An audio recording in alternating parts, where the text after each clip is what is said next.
Ali MacGraw has always carried herself with grace. She was the beauty behind Hollywood's most dangerous man. The woman Steve McQueen couldn't live with but never truly let go of. And for decades, she said nothing. No bitterness. No accusations. Just silence. Until now. Because the one person who was never supposed to know the truth, Steve McQueen's own son, finally did. And what he uncovered about Ali's silence and Steve's choices has left fans reeling. This wasn't just about a love story. It was about what Ali MacGraw refused to say, and who she refused to say it to. Not even at Steve's funeral. Not even when she had the chance. And by the time the truth came out, it was too late. When Steve McQueen died in 1980 at just 50 years old, Hollywood lost its king of cool. But for Ali MacGraw, it was something else entirely. The man who had burned through her life like wildfire was suddenly gone, without warning, without closure, and without ever fully understanding what he had done to her. In the public eye, Ali was quiet, gracious. She attended his funeral with dignity, said nothing to the press, and disappeared back into the shadows. But behind that silence was a woman reeling, not just from the man she had loved, but from what she had sacrificed in his name. Ali MacGraw had lost her career. She had lost her financial independence. She had lost herself. And yet, for decades, she never blamed Steve. At least not publicly. She didn't go on talk shows. She didn't write a tell-all. She let the world keep its image of Steve McQueen as the untouchable icon, the rebel, the legend, the one every man wanted to be. But what the world didn't know was that Steve's son Chad never got the real story either. At the time of Steve's death, Chad McQueen was just 20 years old, still grieving, still trying to understand the man behind the myth. And Ali? She kept her distance. Whether out of guilt or protection, she never reached out, never sat him down, never said, "Let me tell you what your father did to me." For 40 years, she held it all in. And that silence wasn't because there was nothing to say. Ali had watched Steve spiral into addiction. She had lived through his jealous rages, his obsession with control, and his refusal to let her work. She had gone from being an Oscar-nominated star to someone who didn't even own her own home, all because she fell in love with the wrong man at the wrong moment. But she never wanted Chad to carry that. She didn't want to taint his memory of his father. And so she carried the burden alone. Decades passed. Steve McQueen's legend only grew. Films, books, documentaries, all painting him as a Hollywood outlaw, flawed but fearless. Chad followed in his father's footsteps, entering the film industry and proudly preserving the McQueen name. He spoke glowingly of his dad's legacy, until he didn't. Somewhere around the 40-year mark, whispers started to emerge. In quiet interviews, in off-the-record comments, Chad hinted that he'd learned more than he ever expected about what really went on between his father and Ali. And although he never condemned Steve outright, the shift was clear. Someone had finally told him the truth. And if it wasn't Ali herself, it was someone close enough to know what she endured. That's when fans started asking the real questions. Why did Ali give up her career so suddenly? Why did she disappear for so long after Steve? And what exactly had she been protecting Chad from? Because what no one knew, not the fans, not the biographers, not even Steve's own son, was that Ali had made a choice. A choice to bury a secret that could have shattered the McQueen legacy.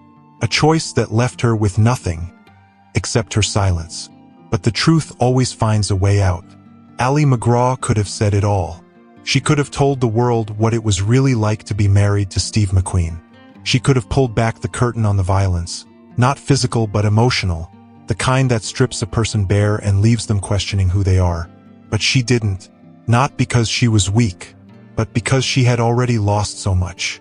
By the time she met Steve McQueen, Ali had just come off the success of Love Story, one of the most beloved films of the decade. She had critical acclaim, industry respect, and offers lining up. But when Steve entered her life, all of that changed, quickly and irreversibly.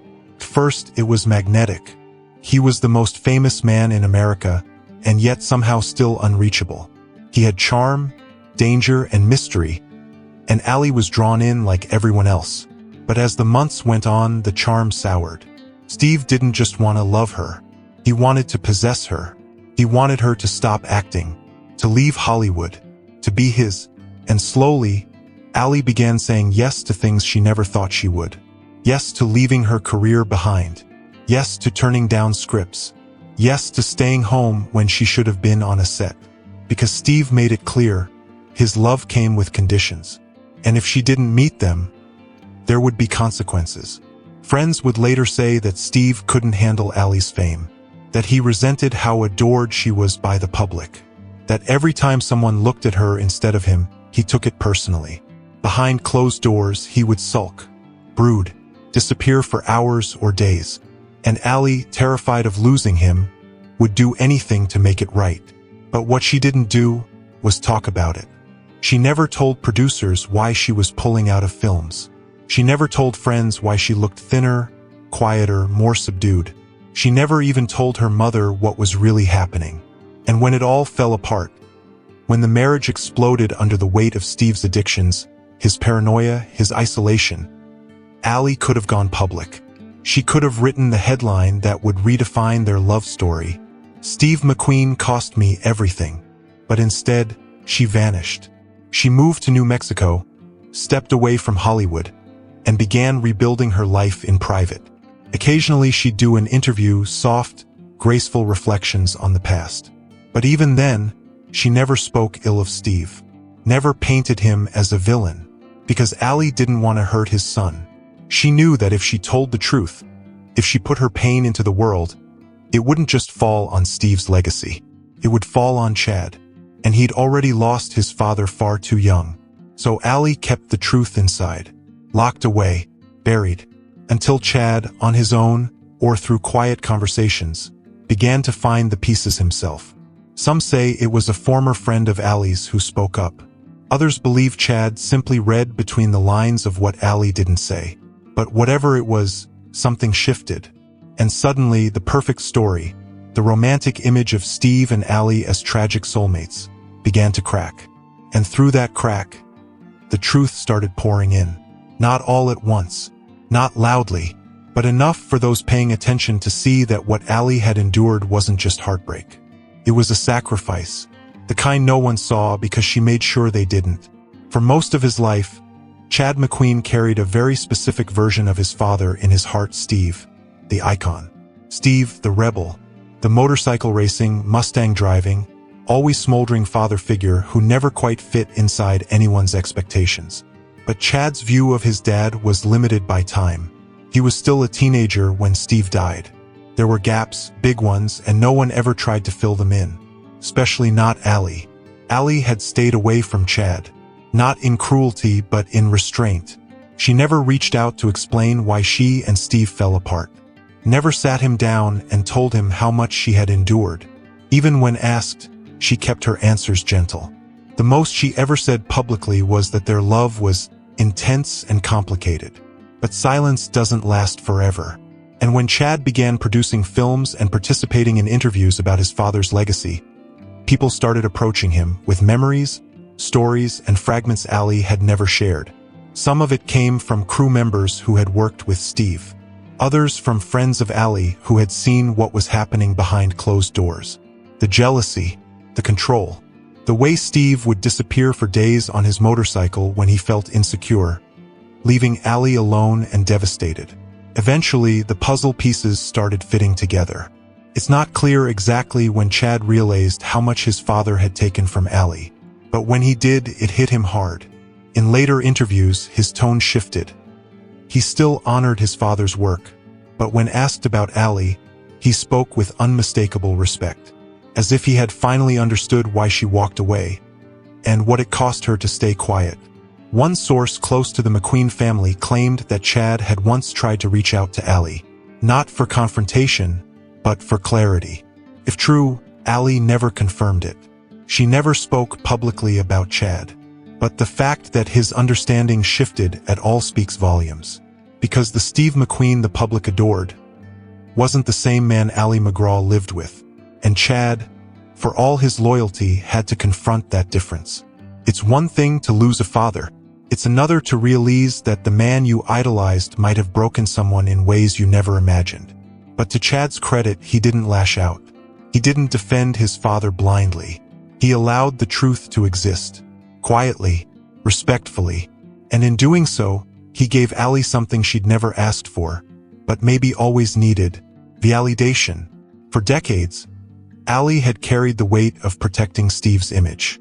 She let herself become the casualty of their story so that his name and his memory could remain untarnished for Chad. That's the kind of silence that cuts deep, the kind that leaves scars no one sees. But when the truth reached Chad, something changed. There was no tabloid scandal, no dramatic interviews, just a shift, a softening, a subtle acknowledgement that the story everyone thought they knew wasn't complete. And maybe, just maybe, Allie's silence had been her way of giving Chad space to discover the truth on his own. Because in the end, she didn't want revenge. She just didn't want him to grow up hating the father he lost, the way she had to grieve the man who took everything from her. Allie MacGraw's silence was never passive. It was deliberate, chosen, maintained for decades, not because she had nothing to say, but because the cost of speaking would have been even greater than the pain of holding it in. Steve McQueen didn't just burn through her life emotionally. He left a trail of destruction that altered her path forever. And it wasn't just about career opportunities missed or money lost. It was deeper than that, more personal. She lost trust. She lost the ability to believe in love the way she once had. In the years after Steve's death, Allie became something of a ghost in Hollywood. Not in name, her reputation remained luminous, but in presence. She wasn't at the parties. She wasn't chasing roles. She lived quietly in Santa Fe, far from the spotlight, dedicating herself to spiritual growth, animal activism, and interior design.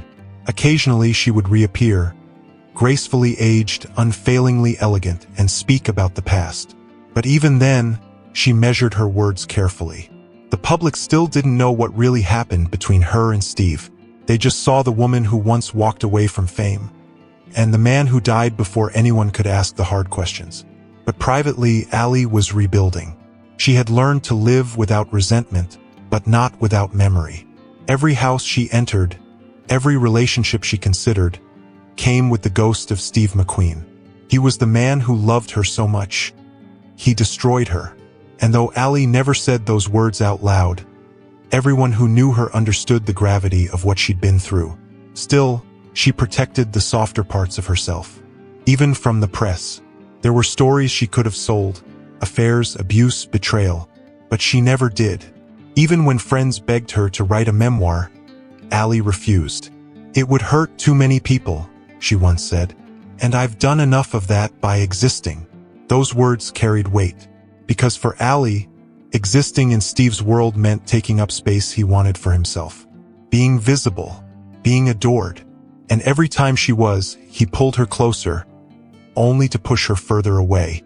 That's why her silence wasn't just for Chad. It was for herself.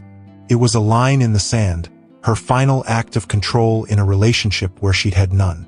In staying silent, she reclaimed her story, even if no one else could see it. But as time went on, that silence began to feel like a burden too heavy to carry alone.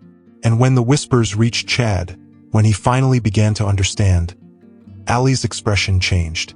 Subtly, softly. In one rare interview, she said, "I hope Steve is at peace. I've made mine, and I hope others will too." It wasn't just a farewell to the past. It was a release, because now she wasn't the only one who knew. Chad did too. And though the public may never know what words passed between them, if any ever did, the weight of her truth had shifted. She had carried it long enough. Now someone else knew. And with that, she could finally begin to let it go. There's something unspeakably heavy about loving a legend.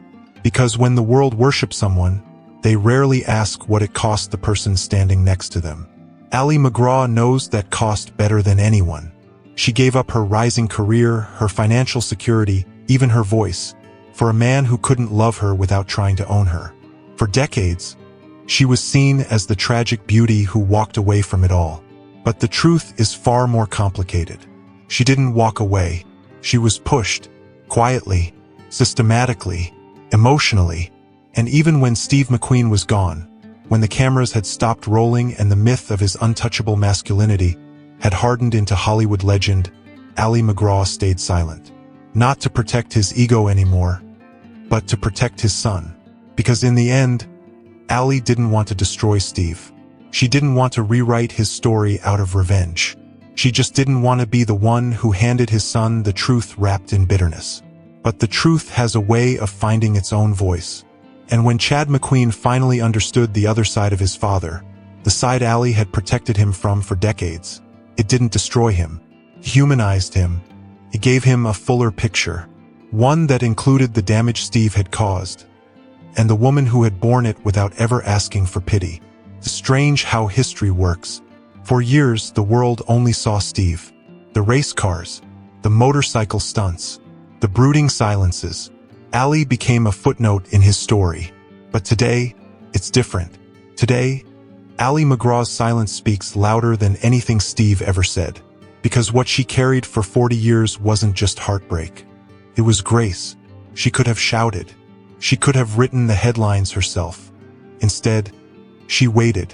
Waited until time and distance gave space for a more complete story. A story that included pain, regret, love, and, finally, understanding. And maybe that's the real ending. Not a scandal, not a tell-all, but a quiet knowing between two people who loved the same man.